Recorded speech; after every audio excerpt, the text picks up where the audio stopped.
Hello everyone, welcome back to my channel. I'm Rebecca Keppel. In today's video, we are going to talk a lot about stencils. If you haven't noticed, stencils are all the rage in card making right now. The thing I love about stencils is that they are obviously reusable, but also they're super affordable. The other thing I love about stencils is that there are zillions of techniques you could do with them. Now, I'm not going to cover zillions today, but I am going to share a ton of the latest Waffle Flower stencils and a bunch of different techniques you can do with them. In order to keep this video under like an hour, I'm not going to show every step of every single card, but I will share the technique I used with the stencil and the card that I created. So let's dive right in and take a look at some of these new stencils. My first tip for using stencils in unique ways is a shift the stencil technique, and I'm using Waffle Flower's Infinite Triangle stencil today. I'm going to spray the back of the stencil with Thermoweb Pixie Spray over my Waffle Flower water media mat. I lay my cardstock down on the overspray, which helps hold it in place, and once the Pixie Spray is dry on my stencil, I lay that over the cardstock, which is Neenah Solar White 110-pound cardstock. I'm using a 6x6 piece of cardstock, knowing I'm going to cut it down to an A2 card panel. I'm using the Tim Holtz blending tools with Distress Oxide ink in spun sugar over the whole stencil. One of the great things about stencils rather than stamping is you can achieve lighter or darker looks of color depending on the pressure you use with your ink blending. When I peel off the stencil, the triangles look super cute as is, and I could totally use this as my background, but instead I'm going to replace the cardstock and then lay the stencil back down after shifting the openings below the already blended triangle. I'm still lining up the left side of the stencil with the left edge of the cardstock. I'm just moving the stencil down to create another set of rows of triangles, and this time I'm using dried Marigold Distress Oxide ink. I could have rotated the stencil too. Continuing to rotate the stencil 90 degrees 3 times would have created pinwheels. You can see I accidentally got some ink on the top and sides because I didn't tape those off. That's okay because I'm going to trim this panel down to 4 by 5.25. And I'm doing this as evenly as I can, taking a little off each side until I get it down to that side because I want even triangles all throughout the panel. And this way I can mount it on some Gina K Peach Bellini cardstock. To finish this card off, I use the Waffle Flower Sentiment Editions combo. The loose script of the font in the stamp set really contrasted well with the strong geometric design of the triangles, and the matching dies were perfect for cutting out several layers to stack up so that the sentiment stood out even on that busy background. My next tip is to try out stenciling an entire scene. This is really easy to do with a stencil set like Waffle Flower's New Beginning stencil. The stencil comes with so many elements like a sun rays, waves, birds, and more, plus you also get the masks for each of those pieces too. I cut my cardstock down to 4.25 by 5.5. So I'm going to spray the back of the stencil with the Pixie Spray again and let that dry. Place the cardstock down in the overspray to hold it in place, and then place the sun rays at the top of the 4.25 by 5.5 inch card panel there. I did not want to get ink on the open areas of the stencil below the sun, so I'm covering those with Thermoweb wide purple tape. And I started by inking the sun and rays with Squeeze Lemonade Distress Oxide ink, and then partially inked the rays with mustard seed to add a little bit of interest. As I mentioned, using ink blending allows you to achieve a more natural gradient of colors very easily over the stencils. I peeled off the stencil and decided I wanted the sun itself darker. So I replaced just the sun part of the stencil without the rays over the sun and placed purple tape all around it. You can reuse this purple tape multiple times. And then I ink blended with Wild Honey on top of the sun, being careful not to fully cover up the yellow. I don't want the yellow to disappear. I just want this whole area to have a little bit more interest and depth to it. Then I removed the stencil and placed some pixie spray on the back of the sun and rays mask that was also included in the set and placed it over the sun and rays to protect it from the blue color that I ink blended on top for the sky. Since I wanted a nice light coverage for the sky, I'm using Pink and Main's ergonomic blending brush to cover the sky, and since I didn't want a harsh line between the top and the bottom, I covered the bottom as well. Then I used a Tim Holtz blending tool with Salty Ocean to cover the bottom of the card to create the ocean. I placed the stencil back down over the ocean for the light reflection, and I used Blueprint Sketch for that. When I peeled everything up, there were a couple of white spots around the sun that I wanted to take care of. So I replaced that part of the stencil and used some mustard seed to cover them up. I love how forgiving everything is when you're using ink like this.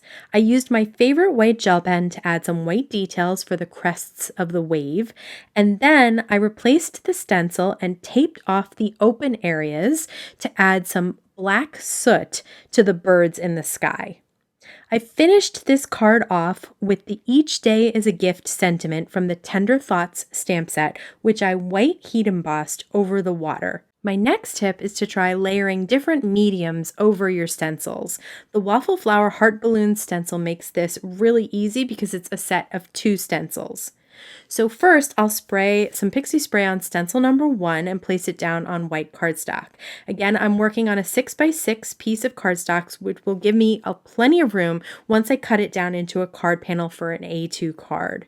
For this first stencil, I'm doing the same Distress Oxide ink blending we did for the last 2 cards, this time using tumbled glass. When you peel off the stencil, this panel looks totally cute as is. Or you could use the shift technique that we used and use a different color for another set of balloons. Instead, I'm going to spray the back of the second stencil with pixie spray and line it up right on top of the panel we already ink blended. Then I'm going to grab Gina K Glitter Glitz Gel in Turquoise Sea. This gel is packed with a ton of glitter and shine. Scoop out a good amount of the glitz with a Tonic Studios mini spatula and apply it to the straight edge of the Thermoweb stencil pal. I love applying gels and mediums with the stencil pal because it's wide enough to cover almost an entire stencil, and it makes it really easy to get smooth, consistent coverage. If you apply the glitz in a thick coverage, it will dry with a bit of dimension, but obviously the thicker that you apply it, the longer it takes to dry. Scoop everything you didn't use back into the jar for sure. I love the look of the 2 mediums, both the glitz and the ink on one card. It almost looks like those inked balloons are in the background. To finish this card off, I trimmed it down to 4 by 5 1/4 and layered it over silver glitter cardstock and added a happy birthday stamped and die cut sentiment with the Waffle Flower Happy Birthday Sentiments combo. For the next card, I'm sharing how to use triple layered stencils to create a really pretty background. For this card, I'm using the Heart Blooms Stencil Trio, which comes with 3 layering stencils that work together to create a background image.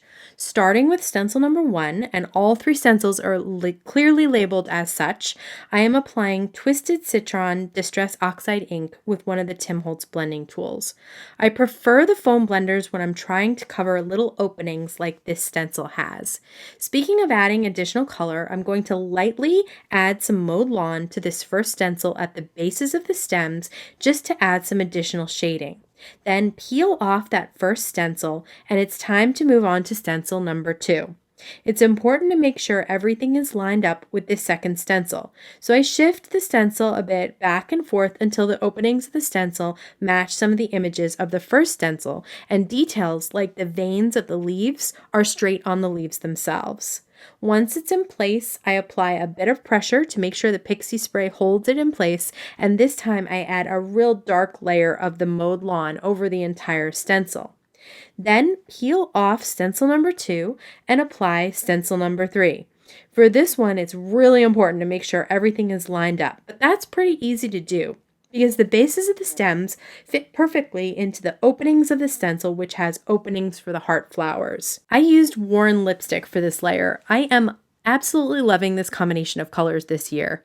When you peel off the third stencil, you can see how the three combine to create this very pretty ink blended heart blooms background. To finish off this card, I cut the panel down to 4 by 5 1/4 and popped the panel up on a horizontal A2 card base. And then I used the Waffle Flower Oversized Heart stamp set and word die to create the sentiment. I also used a glue pen and some loose glitter to add some glittery accents on the stacked heart word die cuts and on the heart blooms themselves. For this next card, I'm going to share one way to use Waffle Flower's Spotlight stencils to create an untouched shape amid a pretty background like the one we just created. This is the Waffle Flower Spotlight Heart stencil. You can see it comes with both the stencil and the mask shape that fits perfectly inside. They have similar spotlight stencils in circles, squares, and stars as well. The other great thing about these stencils is they have grid lines to help you perfectly line up the shape inside an A2 card, a 4x4 card, and more. I'm placing the stencil on an A2 piece of white cardstock, using the guidelines to make sure my heart is centered. And then I'm ink blending over the open heart with Distress Oxide Spun Sugar. If you want to know why I always use Distress Oxide, you can check out my 8 reasons why I love it up in the right-hand corner here. When I peel off the stencil, I have a perfect heart shape, which I could use as is to create a really pretty card. But this time, I'm going to spray the back of the heart mask, wait for the spray to dry, and replace the mask on top of the heart to cover and protect it while we create the rest of the background. I'm going to place stencil number 1 from the Heart Blooms trio right on top of that mask, and then blend over the stencil on top of the mask with Twisted Citron Distress Oxide ink. When we peel off stencil number 1, you can see we got some ink on that heart mask, but the heart itself remains protected underneath. So then we line up stencil number 2. It takes a little more maneuvering to get it straight since I don't have the corners of a 6x6 piece of paper to help me, but it's still relatively easy when you see where the leaf veins need to be placed. Again, I'll use Mowed Lawn for this second stencil. Then peel up stencil number 2 and place stencil number 3 down so that the heart blooms line up with the bases of the stems. Once again, this is a little easier when working with a square card panel, but it's still relatively easy to do. Ink blend those heart blooms with a pretty color like worn lipstick. The main thing is to use different colors than we did for the spotlight heart. Peel up that last stencil and then peel up the heart mask, and you have this very detailed background with a perfectly untouched pale pink heart in the center. I finished this card off by trimming down the panel to 4 by 5 1/4 so I could mat it on top of some Gina K key lime cardstock. I then die cut the oversized heart word die from silver glitter cardstock and added that on top of the spotlight heart. The last type of stencil I want to talk about today is the new Stamp and Stencils from Waffle Flower. The one I'm working with here is called Stencil and Stamp Rose Bouquet. The stencil comes with all the little mask pieces attached, so just use a sharp pair of scissors to carefully snip the tabs to the masks so that they can be removed and set aside. The stencil has an A2 guideline, which I'm using to line up the rose bouquet on my A2 panel. Then I ink blend with Distress Oxide Spun Sugar and a foam ink blender over just the rose bouquet part of the stencil. To create the details of the flowers, you need to line up the stamp with the stenciled background. This is pretty easy to do because the shape of the stamp fits perfectly within the bounds of the inked background. Then I'm inking up the stamp with a darker pink and stamping it. I can't get over how easy it is to create this layered image with the stencil and the stamp. The other stamp with the pot and the leaves fits perfectly under the bouquet. This is an open image, so I'm stamping it with Faded Jeans Distress Oxide ink, knowing that I'm going to fill in the leaves and the pot later.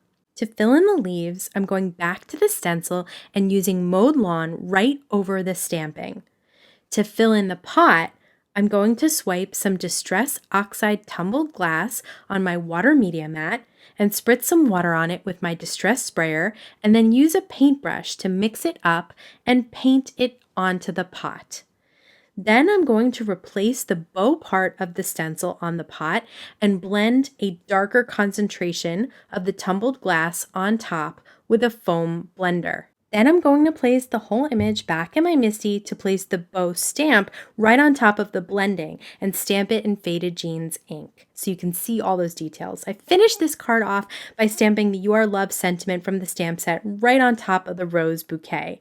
I also added some glitter to the bow and some white faux stitching on the navy cardstock. If you want more ideas for stenciling and other stencils that I love, I'll have some videos linked over here for you to check out. If you love card making videos, don't forget to subscribe down below and hit that bell so you can be notified every time I have a new video available. As always, I want to thank you so much for spending time with me today. Please stay safe, stay healthy, and I'll see you again soon.